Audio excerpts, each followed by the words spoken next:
Horas, saudara-saudara terkasih dalam nama Tuhan Yesus Kristus, selamat datang di channel YouTube HKBP Bumi Anggrek. Nah, pada kesempatan kali ini kita akan hadirkan sebuah metode pelayanan baru yang disebut dengan video podcast. Nah, tentunya dengan perkembangan zaman saat ini, dengan perkembangan teknologi yang baru, dan dalam situasi pandemi saat ini perlu ada perubahan-perubahan, terobosan-terobosan baru di dalam melakukan pelayanan kepada Tuhan. Nah, pada tahun 2021, HKBP Bumi Anggrek Bekasi, Resort Taman Wisma Asri, membuat sebuah metode atau wadah pelayanan baru dengan membuat video podcast. Nah, kali ini merupakan tayangan perdana dari kami, dan sangat spesial sekali kami mengundang Abang Pendeta Resort, Abang Pendeta Nixon Simajuntak, yang sudah cukup lama melayani di HKBP Resort Taman Wisma Asri. Nah, pada perdana kali ini cukup spesial karena Amang ini mungkin ini melayani terakhir di kami di HKBP Taman Wisma Asri, dan khususnya di HKBP Bumi Anggrek karena beliau akan menempati posisi baru. Tetapi kami ingin menggali lebih dalam lagi untuk apa sih melayani itu, dan melayani dengan hati seperti apa sih versi Amang Simajuntak, Amang Pendeta Simajuntak. Ikuti bincang-bincang kami di channel ini, jangan kemana-mana, jangan lupa untuk subscribe YouTube kami. Oke, selamat menyaksikan. Oke, selamat datang Amang Simajuntak. Apa kabar Amang? Baik, luar biasa. Iya. Mungkin pertama-tama karena ini kan podcast perdana kita dan mungkin ditonton oleh banyak orang, lebih banyak orang, mungkin bukan hanya jemaat kita ya. Jadi mungkin pertama Amang bisa memperkenalkan diri dulu dan melayani di mana saja, Amang. Ya, terima kasih.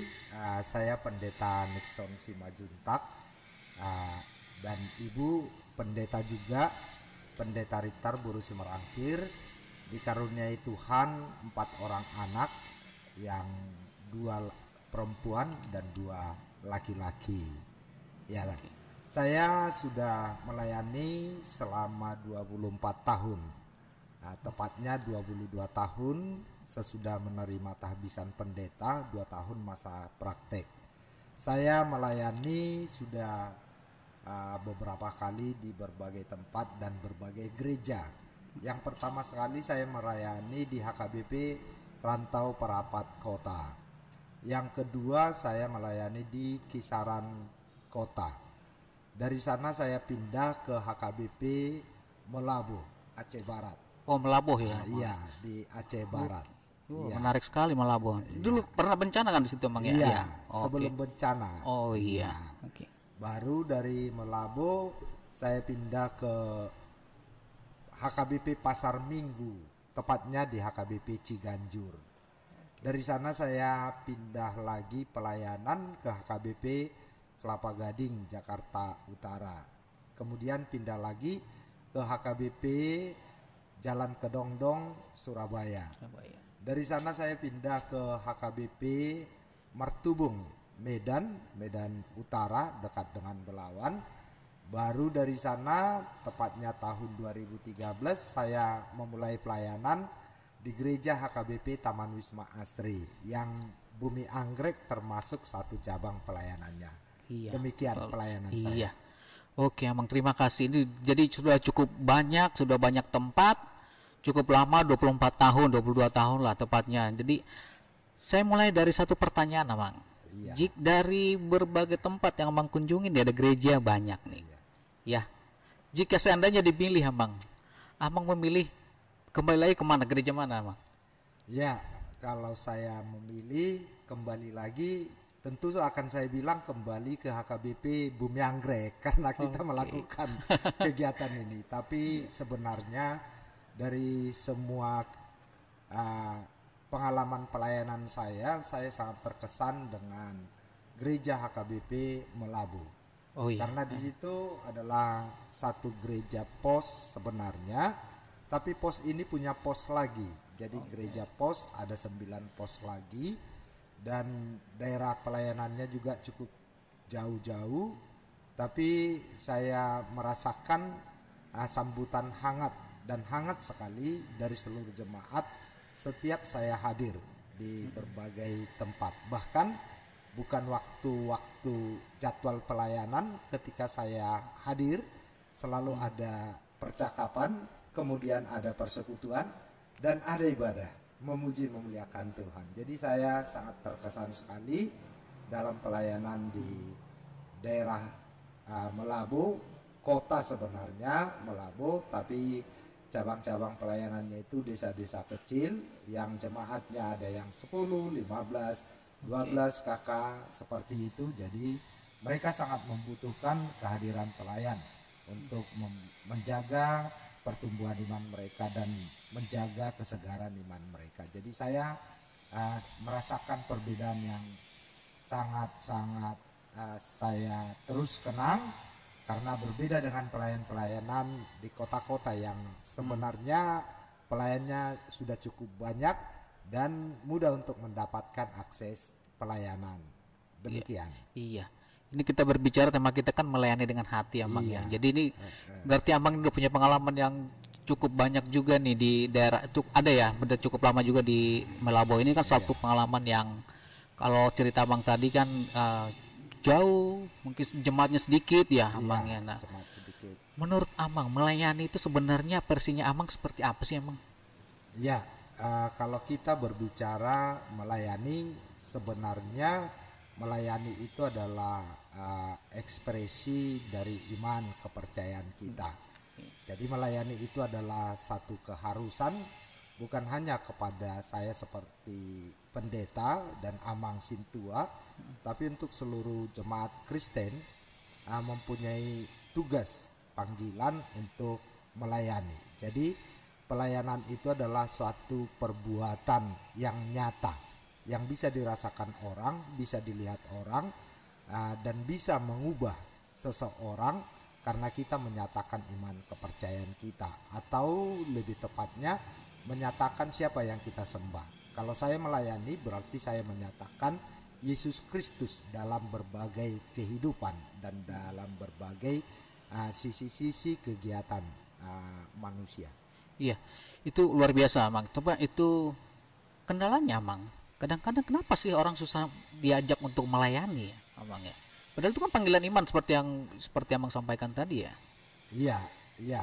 Memang tidak semua orang ketika ada panggilan pelayanan mau ikut ambil bagian dan terlibat. Sebagian mempunyai alasan, dan alasan yang paling banyak dikatakan adalah alasan tidak cukup waktu. Ini sebenarnya sangat memprihatinkan, karena semua orang punya waktu yang sama, 24 jam. Betul, Amang, 24 jam. Satu hari. Nggak ada yang nambah itu. Nggak ada yang nambah, nggak ada yang kurang. Jadi kalau dikatakan panggilan pelayanan itu penyataan iman, panggilan pelayanan itu ekspresi dari iman, berarti semua orang harusnya ikut dalam pelayanan. Demikian. Nah, kita menyambung lagi ke melayani. Kan sering kita mendengar kata melayani, dan paling sering memang dikatakan itu kan untuk memotivasi orang melayani dengan hati katanya gitu, Amang ya. Itu menurut Amang gimana, Amang? Ya, sebelum saya berbicara tentang melayani dengan hati, saya juga berbicara sedikit tentang pelayanan. Dari banyak kasus yang kita hadapi, sering orang menganggap pelayanan itu hanya kegiatan gereja, ibadah, kegiatan-kegiatan yang diaturkan oleh gereja secara organisasi.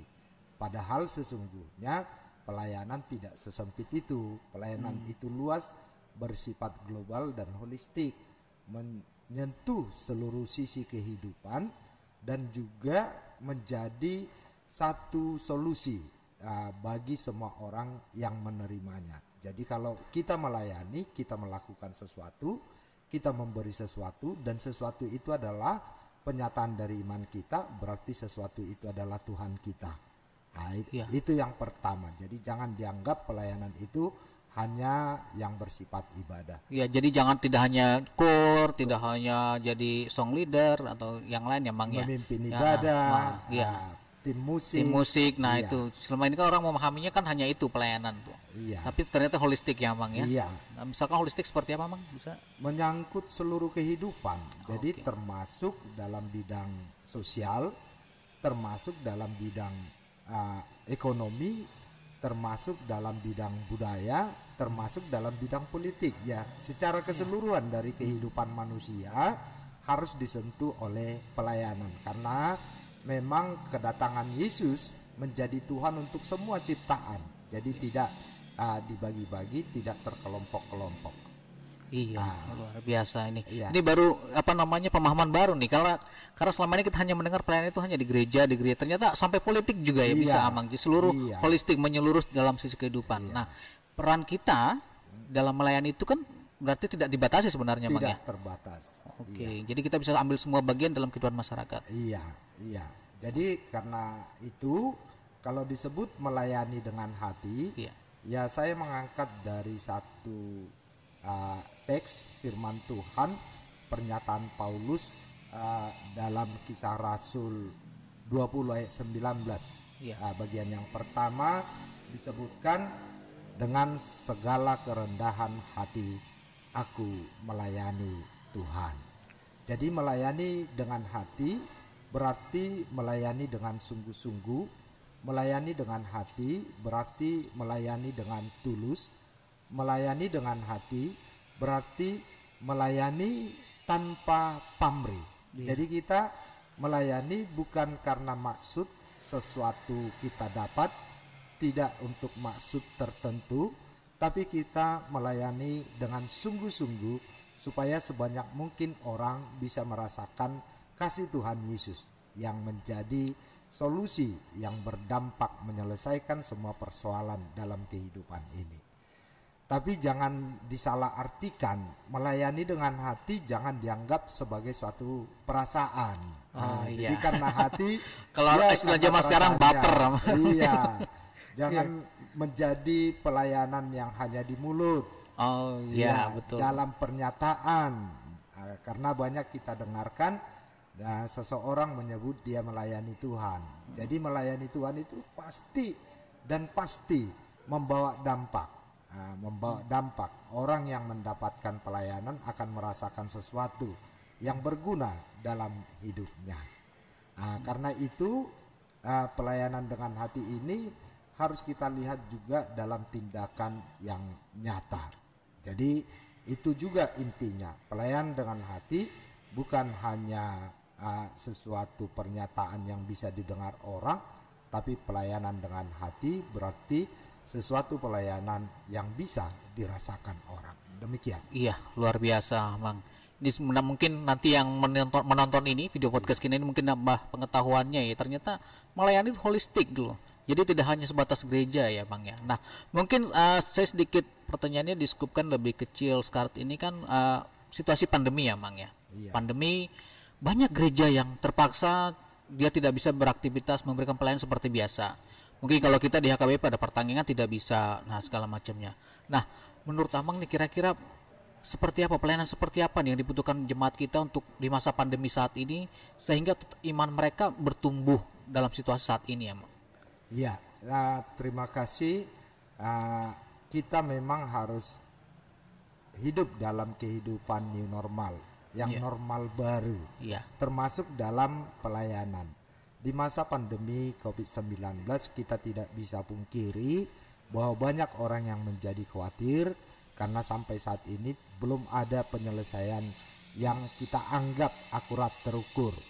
Sekalipun sudah ditemukan vaksin, karena itu belum dijalankan dan belum teruji dalam arti menyelesaikan masalah pandemi di dunia ini. Tapi demikian kita juga harus punya pegangan. Jadi ada beberapa yang harus saya sampaikan di masa pandemi ini yang berhubungan dengan pelayanan. Apakah itu dalam kehidupan gereja, kehidupan ibadah, atau pelayanan dalam pengertian seluas-luasnya, yaitu menyatakan kasih Tuhan Yesus bagi semua orang. Ada beberapa yang mau saya sampaikan. Yang pertama, harus tetap positif dalam berpikir. Jangan menganggap bahwa pandemi ini sesuatu bencana yang tidak bisa diselesaikan. Bahkan kita harus bisa menarik hikmat dari pandemi ini. Ada maksud Tuhan yang harus kita wujudkan. Kita mengambil hikmatnya. Tuhan menginginkan supaya kita semakin dekat kepadanya dan mengandalkan Tuhan. Itu yang pertama. Yang kedua, kita tidak bisa juga menyangkal dalam masa pandemi ini ada banyak kesulitan. Karena itu kita harus kreatif. Jadi kita menyelesaikan persoalan pelayanan seperti misalnya tatap muka tidak bisa. Salah satu seperti yang kita lakukan hari ini merupakan salah satu kreativitas supaya kita bisa menyentuh jemaat, bisa menyapa jemaat, bahkan bukan hanya jemaat, kita bisa menyapa semua orang, bahkan seluruh dunia karena kita berada di udara. Itu jadi harus kreatif. Tidak berarti tidak tatap muka, tidak ada persekutuan. Tanpa tatap muka ada persekutuan. Apa yang harus kita lakukan, itulah kreasi yang harus kita pikirkan. Dan gereja-gereja harus memikirkan ini. Termasuk HKBP Taman Wisma Asri, Stresot, ini selalu dipikirkan. Bagaimana kita menyentuh jemaat tanpa harus berkerumun, tanpa harus tatap muka. Jadi kita sudah mencanangkan kegiatan pelayanan yang langsung. Kalau 2 orang bisa berjumpa, ya 1 orang dari wakil seluruh jemaat menjumpai 1 orang yang menjadi wakil dari 1 keluarga. Jadi demikian salah satunya. Itu yang berhubungan dengan diakoni dan itu sudah kita laksanakan. Masih banyak sebenarnya kreasi-kreasi yang harus kita lakukan dalam masa pandemi ini. Yang ketiga, kita harus inovatif. Jadi kita harus memakai semua potensi, baik potensi yang dimiliki jemaat, potensi yang tersedia saat ini, yaitu teknologi, kita harus pakai. Kita harus berinovasi untuk dapat melaksanakan pelayanan di masa sulit. Sehingga kesulitan bukan lagi momok, tapi kesulitan menjadi satu alat pacu mempercepat kita untuk menyentuh seluruh jemaat, sehingga bukan lagi 500 orang yang kita sentuh, tetapi kita bisa menyentuh bahkan 2.800 orang. Karena dalam pelayanan tatap muka misalnya, kita hanya bisa langsung bertatap muka dalam setiap ibadah. Misalnya kalau pertanyaan 20 orang, dan setelah selesai itu tidak bisa disaksikan lagi. Tapi kalau kita berinovasi itu bisa disaksikan setiap saat setelah kita melakukan pelayanan. Jadi itu salah satu bentuk inovasi. Dan yang keempat, dalam masa pandemi ini jangan kita jadi kehilangan kasih. Nah, ini yang banyak dibuat orang menjadi alasan. Tidak punya, kesulitan kerja, kesulitan mendapatkan kesempatan.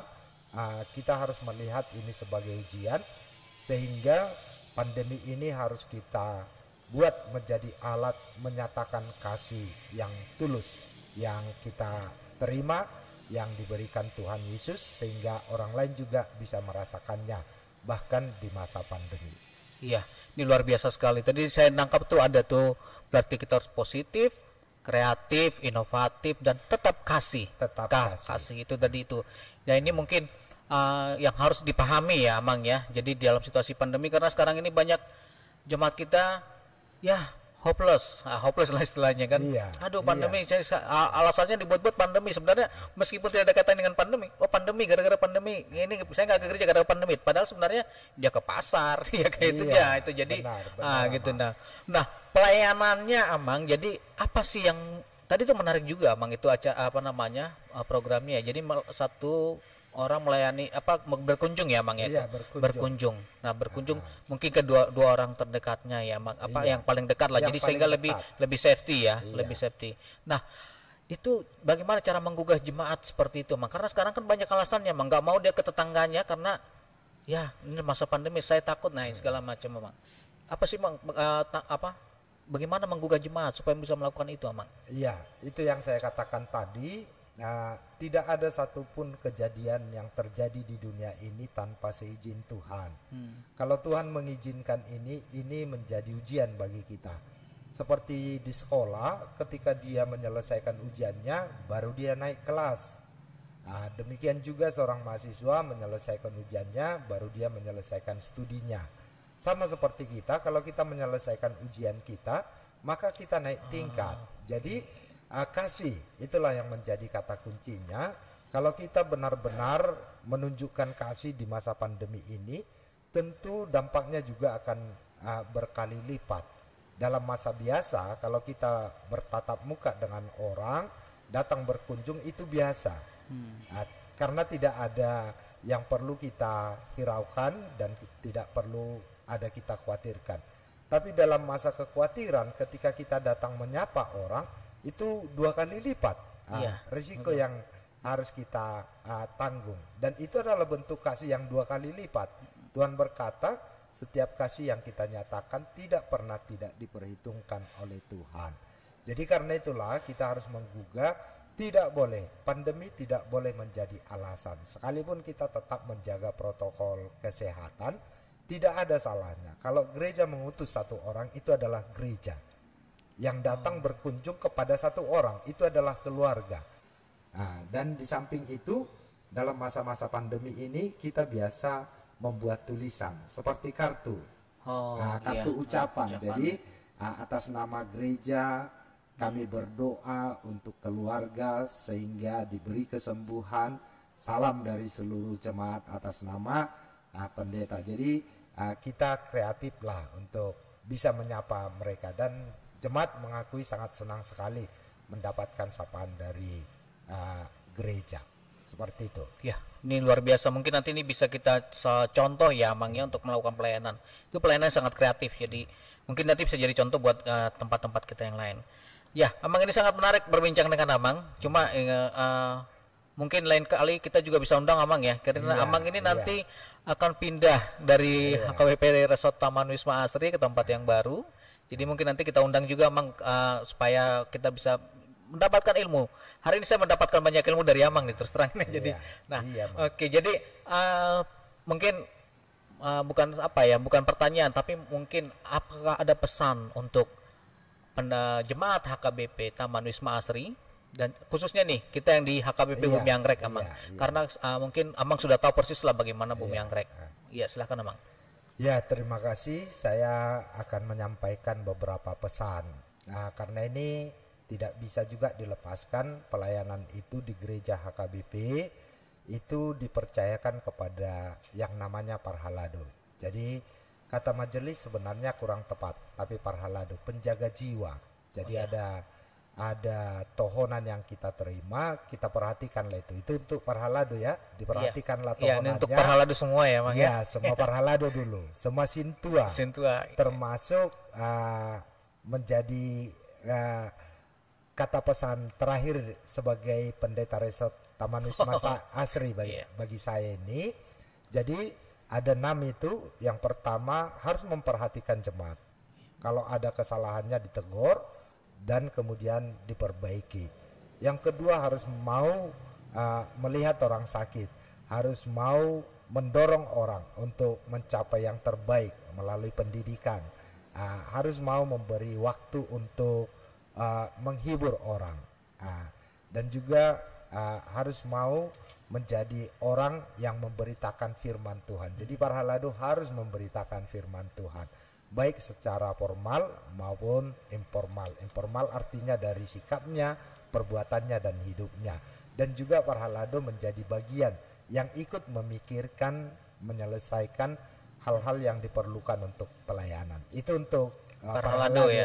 Itu parhaldo artinya penjaga jiwa. Jadi kalau Taman Wisma Asri jiwanya ada sekitar 4.500 jiwa, itu diberikan kepada sekitar 80 sintua. Jadi kita harus sadar ini. Kalau di Bumi Anggrek ada sekitar 24 sintua. 24 sintua untuk menjaga jiwa berapa? Hampir 1800-an. 1800. Iya. Jadi kalau dia sadar itu, dia selalu akan tetap berdoa untuk jemaat yang dipercayakan Tuhan kepadanya.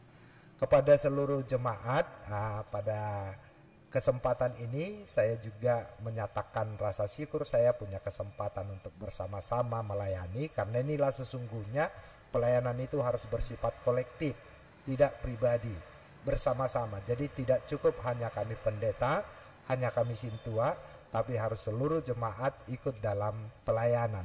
Bagaimana kita melayani, menyatakan yang baik dan terus berbuat baik dalam segala situasi dan kondisi, kepada semua orang, tidak terbatas suku, ras, budaya, agamanya, kepada semua. Kalau kita punya kesempatan, karena itu menjadi panggilan yang bersifat universal. Sekecil apapun yang kita perbuat, seperti yang kita lakukan hari ini sama Mang Butar-Butar dan tim multimedia, ini adalah pelayanan yang luar biasa.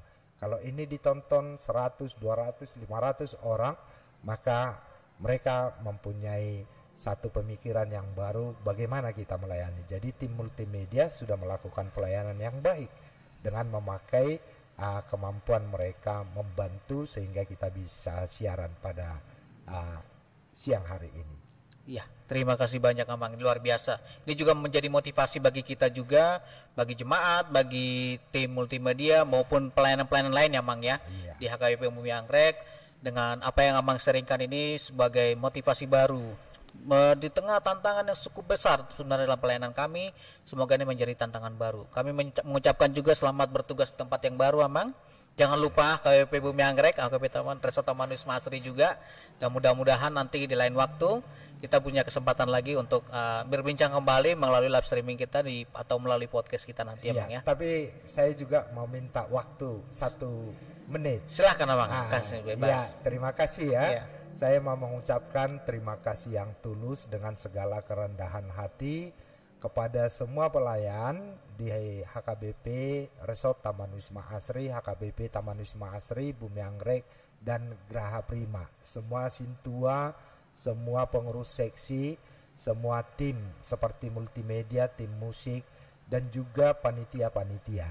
Dan kasih saya yang besar saya ungkapkan juga untuk seluruh jemaat, mulai dari sekolah minggu, remaja, muda-mudi, Bapak, Ibu, dan orang tua kami. Saya mengucapkan terima kasih atas dukungan, atas doa, atas perhatian. Itulah yang menjadi kekuatan kami dalam pelayanan ini, dan kami mohon diri nanti tepatnya tanggal 6 Februari, tanggal 7 perpisahannya. Jadi saya mohon izin kiranya Tuhan memberkati kita semuanya, dan seluruh dukungan Bapak Ibu sekalian diberkati Tuhan, mendapatkan balas yang berlipat ganda dari Tuhan, dan Tuhan Yesus memberkati seluruh jemaat HKBP Resort Taman Wisma Asri. Terima kasih untuk kesempatannya. Terima kasih Amang Pendeta.